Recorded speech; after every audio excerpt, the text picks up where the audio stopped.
महलबारी व्यवस्था hold McKenzie.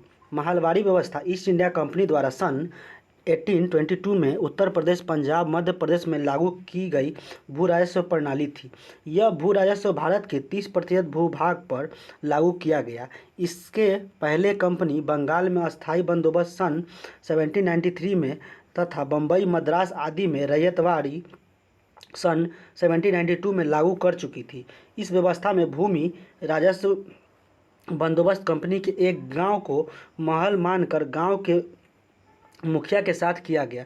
गांव के मुखिया को लंबरदार कहा जाता था, जिसका कार्य गांव से लगान वसूल कर कंपनी को देना था।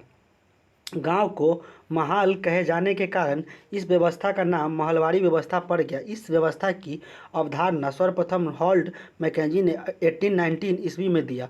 1822 के रेगुलेशन के अनुसार कुल भूभाग का 95% निश्चित किया गया तथा इसे वसूलने के अत्यधिक कठोरता बनाई गई थी।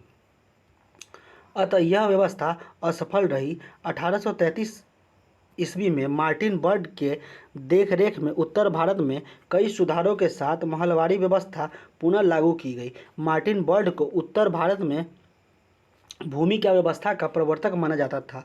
भूमि का कुल उपज का 66% तय किया गया। यह व्यवस्था 30 वर्षों के लिए की गई। इसके बाद लॉर्ड डलहौजी द्वारा कम करके 50% कर दिया गया, परंतु कर वास्तविक उपज के स्थान पर अनुमानित किया गया था।